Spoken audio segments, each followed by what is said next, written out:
Bonjour à tous, nous voici à nouveau pour une petite bataille de Kings of War. Toujours cet entraînement que nous faisons au sein de la charge des figurines pour le tournoi des Lemovis. J'affronte Oursiné avec à nouveau mes gobelins. Hein. Je suis désolé, il y a beaucoup de gobelins à chaque vidéo, mais j'ai que ça comme armée, c'est ce que je compte jouer. Et j'ai pas eu l'occasion d'enregistrer des parties d'autres personnes, donc pour le moment on fait comme ça malheureusement. Et cette fois-ci j'affronte une liste d'elfes que Oursiné compte tester et peut-être emmener au tournoi.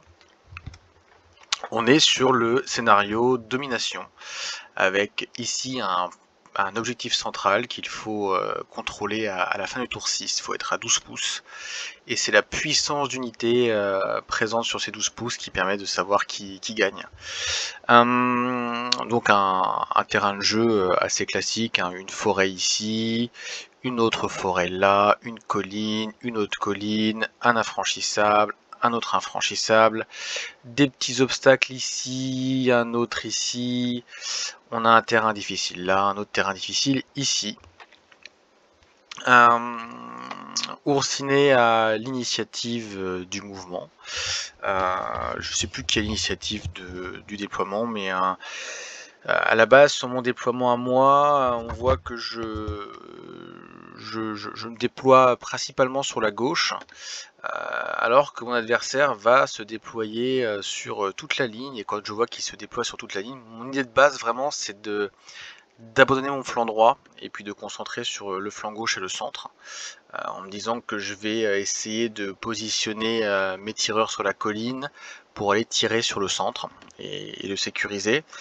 Mais je vois que mon adversaire se déploie sur toute sa ligne. Du coup, je finis par positionner quelques unités là sur ma droite. Sachant qu'ici il y a beaucoup de cavalerie, donc il y a beaucoup de mouvements. Bon, les unités que je pose, je suppose, il y a le petit régiment qui est là et la horde qui est là, je suppose qu'elles vont pas tenir très très longtemps. Leur principal rôle serait à la base dans ma stratégie de ralentir sa cavalerie, et en attendant j'espère pouvoir faire suffisamment de dégâts au centre et sur la gauche pour pouvoir avoir une position de force pour accueillir la cavalerie après. Ça c'est mon idée de base. On va faire une petite revue des troupes. Alors attendez, parce que je m'affiche quand même la liste d'Oursiné, parce que je suis pas un expert en elfe. Je crois que c'est que la deuxième fois que je les affronte. Alors là, il a deux cavaleries d'archers qui sont des cavaliers de la brise argentée, donc 2 régiments qui sont de la cavalerie légère et qui tirent, qui ont tir stable. Ici, on a de la cavalerie lourde, c'est la cavalerie des tempêtes, c'est un régiment aussi. Là, on a son roi elfe.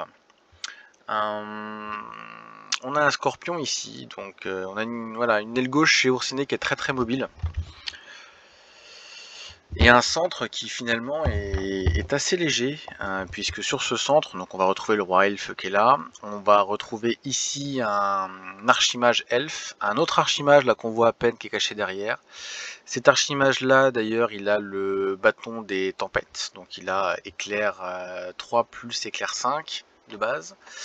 On a un autre scorpion qui est ici.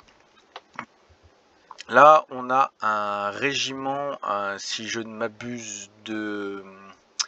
Alors je sais plus si c'est une longue lance de la lignée ou si c'est des gardes du palais. Non, c'est des gardes du palais, c'est des gardes du palais, parce que c'est un régiment, c'est des gardes du palais. Et puis sur son flanc droit, on a là pour le coup une horde de longues lances de la lignée avec une potion d'adresse, donc qui peut faire très très mal. Je sais que ça fait mal parce que j'ai déjà affronté cette horde, et du coup je sais qu'elle peut taper très très fort. Ici, on a un petit régiment de sentinelles des clairières de la lignée. Alors elles ont la particularité d'être avant-coureurs, ce qui fait que avant son premier tour il pourra les déplacer gratuitement avant tout le monde. Ici on a d'autres cavaliers des tempêtes, et puis ici on a à nouveau sur les longues lances de la lignée là, non les gardes du palais, pardon, les gardes du palais, je vais y arriver. Voilà ce que ça donne chez Oursinée, donc vraiment très détendu avec, étrangement pour ce scénario de domination, assez peu d'unités au centre. Ce qui m'étonne un petit peu sur mon déploiement et ce qui va me... Bah, ça m'embête un peu parce que c'est pas ce que j'attendais et je suis un peu embêté. De mon côté, donc sur mon flanc gauche, alors c'est une liste un petit peu différente de la fois d'avant, c'est une liste avec 26 poses sur la table. J'ai étiré au maximum possible le fait d'avoir le plus d'unités sur la table. Donc pour ça j'ai sacrifié mes habituelles catapultes pour des lanceurs de petits gosiers qui tirent moins loin, qui n'ont pas de perforation d'armure, mais qui néanmoins touchent plus souvent que les catapultes parce qu'elles ont plus de tirs et elles touchent sur du 4 au lieu de 5 pour les catapultes. Et voilà, j'essaie de tester une liste qui sera plus efficace contre les cauchemars. Donc contre les cauchemars, j'ai besoin de toucher le plus souvent possible. Du coup, bah, je teste, voir ce que ça donne. Je sais pas si c'est concluant, mais j'essaye.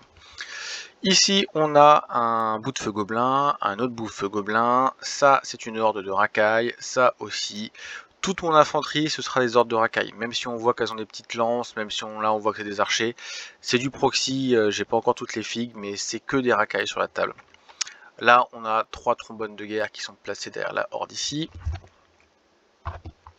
Sur le centre, on a 2 hordes de racailles, on a les flappeurs derrière là qui sont cachés derrière la forêt parce qu'en face on a quand même deux scorpions qui ont une très belle vue sur l'ensemble du centre, donc pour le moment je les montre pas, je les laisse bien cachés derrière.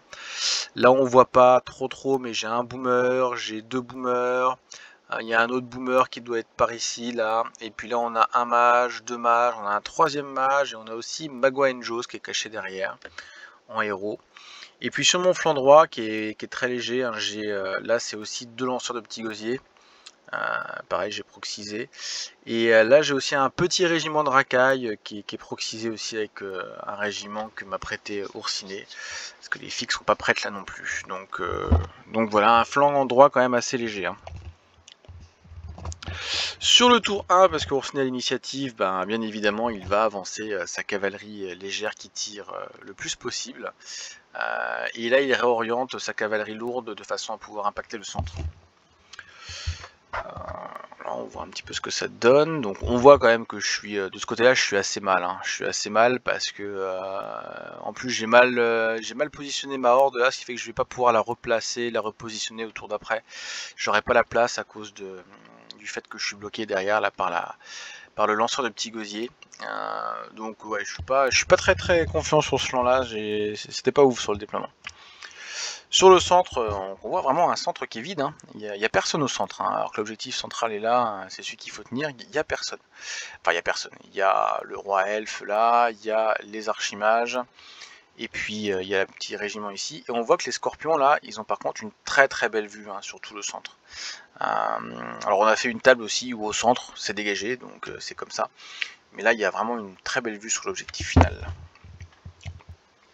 Et puis sur son flanc droit, bah, assez simplement il avance tout, sachant que son petit régiment d'archers là qui était avant-coureur, il les a déplacés avant son tour, et donc du coup bah, ils sont déjà en place, ils vont pas plus bouger, ils vont juste pouvoir tirer directement sur ce tour là, tranquillement. Voilà, on voit un petit peu ce que ça donne ici, voilà, avec un très beau coucher de soleil en arrière-plan.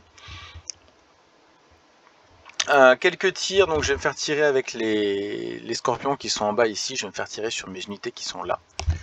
Donc on voit le résultat, hein. C'est du scorpion, donc c'est très bien pour péter de l'armure de la défense 5, etc. Bon, sur des gobelins c'est un peu moins efficace, mais ça fait des dégâts. Enfin c'est un peu moins efficace, c'est moins rentable, on va dire, c'est plutôt ça. Mais je prends déjà quelques dégâts à ce niveau-là. Ici, là, c'est sur mon flanc gauche, c'est des tirs des archers. Les archers, bah, ils arrivent à faire qu'un seul dégât. Et pour le coup, c'est pas ouf pour Oursinée. Là, c'est les archers qui sont ici là et qui ont tiré là. Là d'ailleurs, on est sur le début de mon tour à moi, puisqu'on voit que j'ai avancé cette unité là, de façon à pouvoir la positionner devant les bouts de feu gobelins, histoire que la cavalerie d'Oursinée ne puisse pas impacter ici, mais soit obligée de charger là. J'ai laissé ça d'ailleurs en arrière sans trop le bouger pour faire un éventuel renfort selon comment vont se passer les tours suivants. Là j'ai avancé donc ma horde de racailles, et avec les trombones de guerre ici je suis à portée de tir pour tirer sur la horde là de longue lance de la lignée qui ont la potion d'adresse, donc une unité qui peut très clairement me faire très mal. Et je tire tout ce que je peux dessus, tout ce qui peut tirer dessus. On voit qu'il y a des boomers là qui se sont rapprochés pour être à 12 pouces aussi. Je pense que j'ai fait tirer les petits gosiers aussi dessus. Et je lui fais beaucoup de dégâts. J'arrive sur ce tour là à lui faire, on voit 12, 16, ouais on doit être sur du 19 là je pense. Et je vais réussir à faire tomber cette horde. Sur le centre, on voit que là aussi, je m'avance vers l'objectif. Hein. Je sais que je vais me faire charger par la cavalerie ici, mais j'ai un bout de feu en arrière qui est prêt à contre-charger. Voilà, pour le moment, les flappeurs, ils se sont juste tournés par ici, juste réorientés, mais ils n'ont pas avancé. Là, on voit que j'essaie de redresser un petit peu ma horde de racailles en espérant au tour d'après pouvoir me retourner encore pour pouvoir faire face aux archers qui sont là. Et là, je sacrifie le petit régiment de racailles hein, qui avance tout droit ici. Parce que il faut gagner un petit peu de temps. Voilà, on voit un petit peu mieux ce que ça donne. Visiblement je fais quelques dégâts ici, alors je sais pas trop avec quoi, mais sûrement avec des tireurs qui sont par là. Là, donc ça on voit, ok, là on voit que je positionne mes 3 mages et Magua Njose en file indienne, juste ici pour qu'ils aient tous une vue ici là, parce que les indépendants ne se bloquent pas la vue, donc là on a une vue tout droit sur un des archimages elfes qui est juste en face. Alors, on voit un petit peu mieux ce que ça donne ici. L'archimage que je ciblais, j'espérais pouvoir le faire tomber au premier tour. J'aligne quand même, comme j'ai un bâton de tonnerre, 6 plus 6, 12, plus 4, ouais, 16 tirs d'éclair dessus. J'espère que ça va le faire tomber, et ça le fait pas tomber. Il tient le coup, il prend 6 dégâts, il tient le coup. Là par contre on voit donc que je fais sauter cette horde là, la horde de longue lance de la lignée. Du coup ça fait un gros trou hein, ici. Bon, il y a encore des unités qui peuvent faire mal là, mais là je me débarrasse d'un gros souci. Par contre sur le flanc droit là, c'est le tour 2 d'Oursinet. Voilà, Oursinet, plutôt que de me tirer dessus, choisit de me double charger, une charge de front et une charge de flanc. Alors c'est une charge gênée sur le flanc parce qu'il y avait un petit élément un petit couvert ici là, c'est pas un infranchissable mais c'était juste un petit obstacle, voilà. Bon, on est sur un régiment de racailles, on a quand même chez les elfes là pas mal d'attaques hein. On a de mémoire, moi j'ai la liste là, donc il y a 14 attaques ici, de flanc là on est donc sur du 28 attaques, sur du 4+, 4+, bon, sur un régiment qui doit avoir je crois 12-13 ou peut-être 12-14 de morale, logiquement ça devrait tomber. Sur ce côté là, il double charge ma horde de racailles ici, ce qui du coup fait que mes bouts de feu gobelins là sont prêts à contrecharger derrière, et ma racaille ici. Il recule un petit peu ses archers, il les place de façon derrière la colline, de façon à ce que je puisse pas leur tirer dessus. Il essaie de les conserver un petit peu. Et là on voit ce qui se passe donc sur ce flanc droit, le résultat de sa double charge là, il me fait en tout et pour tout 4 dégâts. Alors, mauvais jet de dés, mais aussi du fait qu'il a une charge gênée, il touche plus que sur du 5.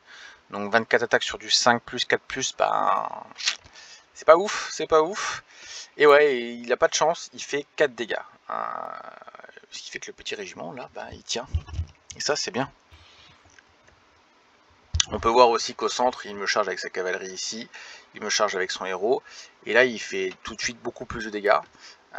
Il n'arrive pas à faire tomber la horde, par contre il l'a ébranlé. Bon, Bon, ça m'arrange pas des masses parce que mon idée de base c'était de pouvoir charger avec cette horde là et avec le bout de feu gobelin. Je vais pas pouvoir le faire. Bon, tant pis.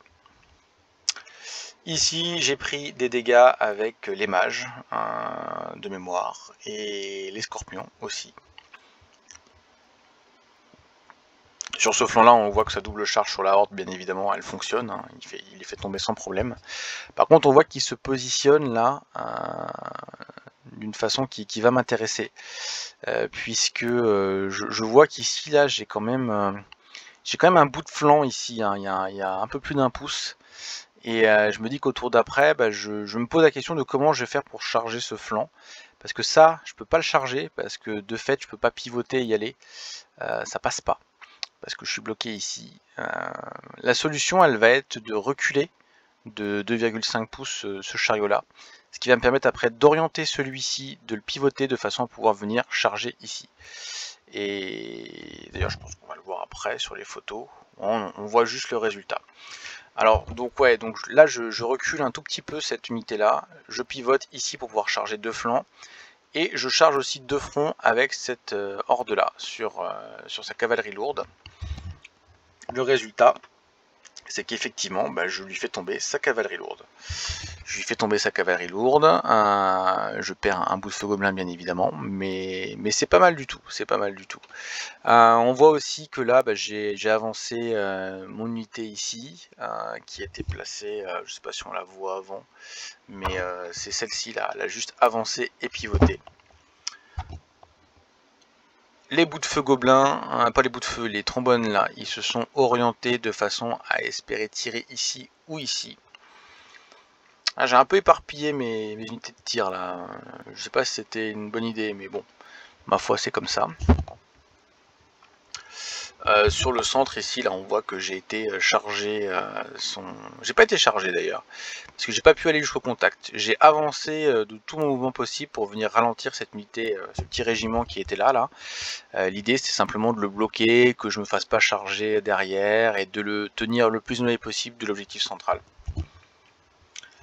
Sur le flanc droit, mon petit régiment ici, il contrecharge là, il fait 2 petits dégâts. Là, ma horde qui était ébranlée, elle s'est désengagée, et j'ai tiré tout ce que je pouvais sur les cavaliers qui étaient là. On voit d'ailleurs que j'ai rapproché les flappeurs dans la forêt là, et je fais tomber son régiment de cavalerie lourde. Donc encore là, une opération qui n'est pas trop mauvaise pour moi. Voilà, on voit un petit peu plus ce que ça donne au niveau de la table, hein. Donc on voit qu'il y a déjà pas mal de tri qui a été fait. On a fait tomber là une cavalerie lourde, une autre cavalerie lourde ici, une horde ici, donc déjà ça a pas mal dégagé, en plus c'est pas mal parce que l'objectif central est là, et pour le moment mes unités elles sont pas trop mal réparties quoi. Par contre, j'ai quand même pris pas mal de dégâts. Ici, ça a pris pas mal de dégâts. Ici aussi. Ici, ça en a pris un petit peu. Voilà, on sent que ça va pas tenir très longtemps tout ça. Que fait Oursney sur son tour 3? Je crois qu'on est sur le tour 3. Ouais, ça doit être ça. Là, il va aller me charger mes lanceurs de petits gosiers. Bon. C'est vrai que l'avantage de cette manœuvre là, c'est qu'il est quasiment sûr de le faire tomber, parce qu'il triple les attaques sur la machine de guerre. Après il pourra juste, il fera un 180 pour pouvoir faire face à mes troupes. Et je suis un peu embêté parce que je peux pas le charger. Là on voit pas trop avec l'angle, mais j'ai pas de vision sur son unité. Là j'ai pas de vision non plus. J'ai juste mes tireurs qui éventuellement pourront aller là-bas, mais si je vais là-bas, je m'écarte du centre et j'aurai sûrement besoin de mes tirs au centre. Voilà, les archers là, ils ont tiré là-dessus aussi. Bon, voilà ce que ça donne. De ce côté-là, ça contrecharge. Donc là, les deux là, ils contrechargent ici. Ça contrecharge là, c'est logique. Et le résultat de tout ça, c'est que ici, il arrive bien évidemment à me faire tomber mon régiment. Hein, c'est une évidence au bout d'un moment. Là, il y avait une horde qui n'est plus là. Elle est tombée à cause des mages et des scorpions qui sont en arrière. La horde ici, là que j'avais avancé, elle tombe aussi. Donc bon, est-ce que c'était rentable ou pas, je sais pas, mais elle tombe. Et là, je suis embêté parce que bah, j'ai quand même deux régiments de cavalerie qui sont là, qui peuvent venir assez vite m'embêter sur mon flanc. Surtout que là, je suis aux prises avec un héros. Bon, là, ce flanc-là, il est compliqué. Il va falloir que mes tireurs réussissent à faire le ménage. Et sur ce côté-là, on voit qu'effectivement, il arrive à me péter assez facilement la machine de guerre. Et puis après, bah, il se réoriente de façon à venir embêter mes unités.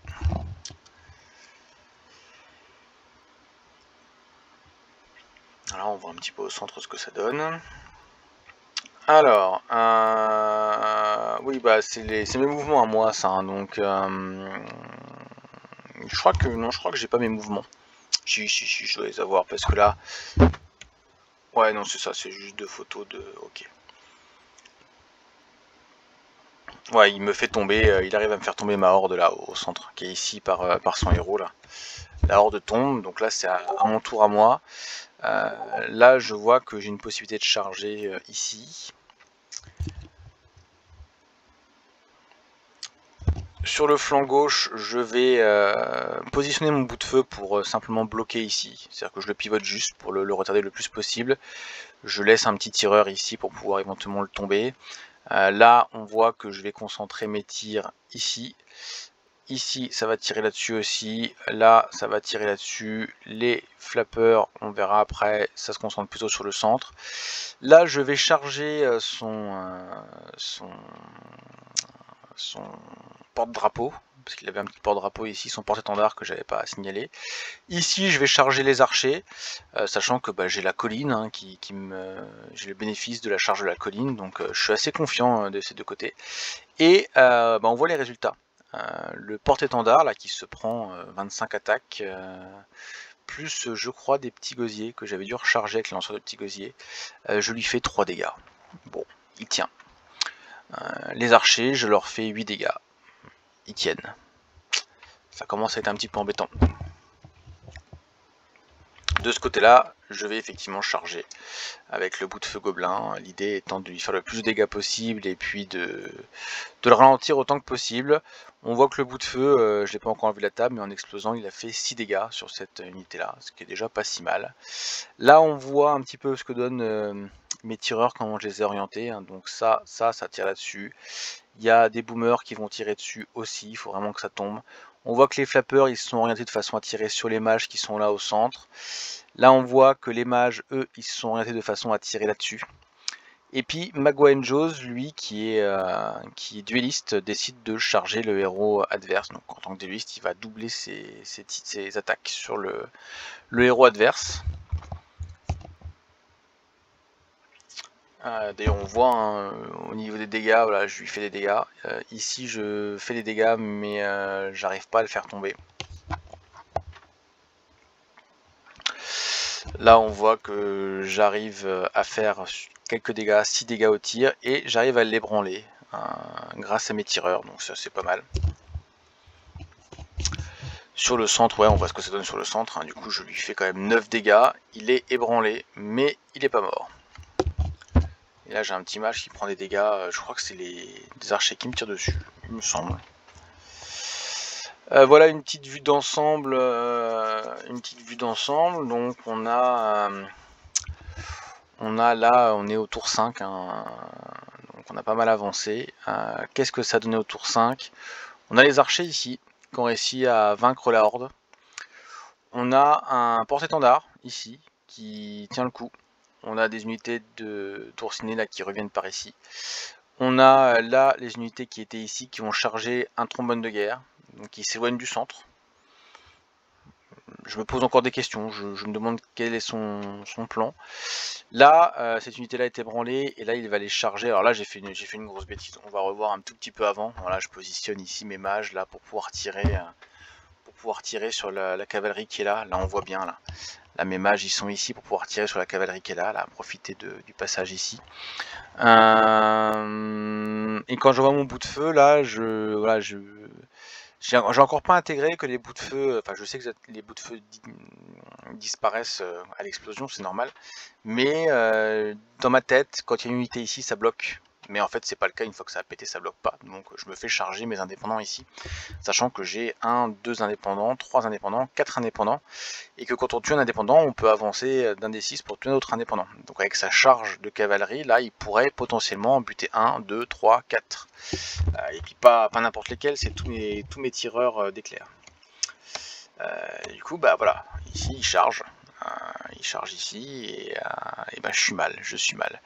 Et puis là je suis dans la pampa là en plus, en plein milieu. Il y a les scorpions qui tirent, il y a des mages qui tirent. Alors j'ai dû réussir à les faire tomber un mage avec le flapper, hein, enfin avec les tirs que j'ai fait avant, mais il lui en reste un. Et puis on voit qu'il me manque un flapper, donc c'est qu'il a dû tomber à cause des scorpions très certainement. Donc là il charge, je serre un peu des fesses. On voit ce qu'il y a, ouais, là il n'y a pas beaucoup de mouvement, voilà. Il charge, et il fait en tout et pour tout 2 dégâts sur le mage. Sur 14 attaques, 4+, 4+. En même temps, c'est des tireurs, c'est pas des... c'est des tireurs, hein, donc... il n'aurait pas eu plus d'attaques au tir, il aurait eu moins de chance à toucher au tir. Il choisit de charger, c'est normal, c'est ce que j'aurais fait à sa place sur ces unités là, qui ont furtif comme c'est des indépendants. Mais il fait que 2 dégâts. Bon, voilà.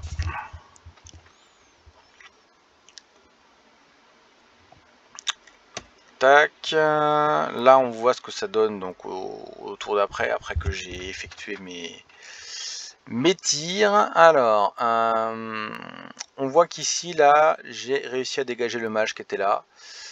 On voit que là, j'ai toujours pas fait tomber le porte-bannière. Il est toujours là, ce porte-bannière. On voit que les archers, là, ils ont un tout petit peu avancé. Non, ils n'ont pas bougé, parce que là, c'est mon tour, j'ai rien dit. La question qui se pose pour moi, l'objectif central a disparu momentanément parce qu'on n'a pas fait gaffe, mais il est censé être ici. Le problème est que pour scorer, il me reste plus grand chose sur la table. Pour scorer, il me reste la horde qui est ici, qui n'a pas réussi à se dépêtrer de ce pauvre porte-étendard, et 2 flappers, qui étaient au moment où je commence mon tour au milieu de la table. On est au tour 6. On est au tour 6. On est au début du... Enfin, en fait là c'est à la fin du tour 5. Le tour 6 c'était avant que Corsini joue. Donc on est à la fin du tour 5. Pour pas me faire descendre mes flappers qui sont les seules unités qui peuvent scorer, a priori parce que celui-là il n'arrivera jamais à atteindre son notable, et ben je vais les cacher. J'en mets un derrière la forêt ici, j'en mets un derrière l'infranchissable ici. Par contre, j'ai mal jaugé mon coup et en fait il peut me voir ici sans problème, il peut me tirer dessus. Ouais, là il n'y a pas grand chose de neuf, je vérifie, non il n'y a pas grand chose de neuf, tac. Là on voit donc le porte-étendard qui tient. Et on voit les 2 scorpions là qui ont une belle vue sur le centre de la table. Voilà, le fameux porte-étendard qui en tout et pour tout prend 5 dégâts. C'est Orsini qui joue, donc là il va venir me charger de dos ma horde ici. Là ces archers ils n'ont pas bougé. Ah si ils ont bougé, j'ai rien dit, ils sont là, ils ont avancé un petit peu. Là, hop, du coup bah, je réoriente de façon à pouvoir tirer sur cette unité là. On est au tour 6.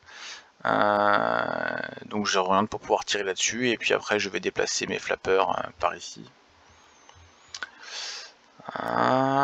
Tac, j'avance parce que là ça avance plus beaucoup. Voilà ce que ça donne au tour 6. Donc j'ai réussi à faire tomber, voilà, là j'ai avancé mes unités ici. J'ai réussi à faire tomber son régiment d'archers. Mes mages ici, là, ils ont avancé pour pouvoir tirer, ils sont à portée là, alors pas tous, hein, mais il y en a 2 seulement qui sont à portée pour pouvoir tirer sur le scorpion ici, lui faire des dégâts. En fait j'anticipe un tour 7, donc je positionne un seul flapper à 12 pouces ici pour pouvoir scorer à ce tour 6, et je laisse un autre flapper en réserve ici, au cas où, s'il y a un tour 7, les scorpions fassent tomber ce flapper là, que je puisse après aller moi scorer avec ce flapper là sur un tour 7. Sauf que bah il n'y aura pas de tour 7. Il n'y aura pas de tour 7, mais basiquement le tour 7 m'aurait fait gagner aussi puisque puisque même s'il me faisait tomber ici, voilà, j'aurais placé mon flapper et j'aurais gagné. Ces troupes ici ne seraient jamais arrivées là. Sauf que à la fin de ce tour 6, donc je score et Oursinet me demande quel point de puissance fait mon flapper. Je lui réponds 1 et il me dit moi mon régiment qui est placé sur la gauche là de garde du palais, il fait 3.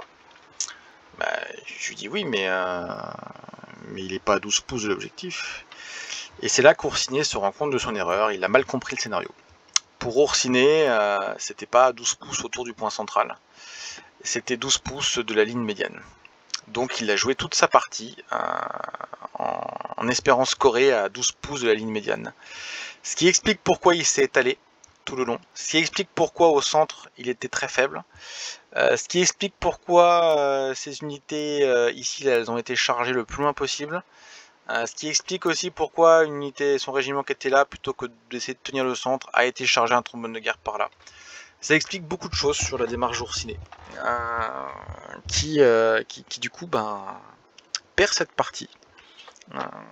On ne saura jamais s'il aurait gagné en espérant, enfin en ayant compris le scénario comme il faut, puisque de fait il se serait un peu plus concentré au centre, et comme mes tirs étaient concentrés au centre parce que je m'attendais à ce qu'ils viennent au centre, il aurait peut-être eu d'autres difficultés à faire face, et puis moi j'aurais joué aussi autrement. Voilà, bon, c'était une petite partie d'entraînement. On se fera peut-être une revanche à l'occasion, en rejouant avec les mêmes armées, sur le même terrain exactement, mais avec mon adversaire qui a bien l'objectif principal en tête. Et bien écoutez, merci d'avoir écouté ça, et puis ouais, petit bilan sur ce test d'armée là à 26 poses avec des lanceurs de petits gosiers à la place des catapultes, et puis il y a moins de phalanges, il n'y a plus de phalanges, il y a un petit régiment de racailles en plus par rapport aux ma liste habituelle, et puis j'ai Magua Njos en plus, qui est mon seul motivant, parce que je suis obligé d'enlever le talisman de motivation à un de mes boomers. C'est une liste qui me permet de toucher plus facilement du cauchemar, parce qu'il y a plus d'éclairs et parce qu'il y a plus de tirs à 5+, avec les lanceurs de petits gosiers qu'avec les catapultes où ce serait sur du 6+. Sous les elfes ça a à peu près fonctionné. Mes lanceurs de petits gosiers n'ont pas été d'une grande aide. L'idée c'était d'essayer de recharger aussi mes unités d'infanterie avec des petits gosiers. Mais vu mon déploiement, ils ont toujours été trop près en fait de mes unités, parce que ça tire pas à moins de 12 pouces. Donc la plupart du temps ils ont été trop près et j'ai pas pu recharger en petit gosier. Sur le tir ils n'ont pas été d'une efficacité extraordinaire non plus sur les unités adverses. C'était pas ouf, mais j'avais pas un déploiement optimal. Je retesterai sur... J'ai retesté d'ailleurs depuis sur un autre adversaire, une autre armée, sur des basiléens, de Kevin d'ailleurs, qui avait pris des basiléens, où je me suis un peu déployé et j'ai réussi à recharger mes unités d'infanterie sur les 2 premiers tours, pour ensuite après pour tirer. C'était un peu plus efficace, enfin c'est un peu plus efficace. Disons qu'ils ont fait très peu de dégâts à l'ennemi, mais au moins ils ont été rentabilisés à peu près. Voilà, c'est tout pour cette fois-ci. La prochaine fois, promis, j'essaie de vous faire une vidéo avec autre chose que des gobelins. J'essaierai de faire une vidéo pour le coup, parce que j'essaierai de participer à un combat entre 2 adversaires et de filmer ce qu'ils font. Et avec autre chose que des gobelins. Voilà, au plaisir.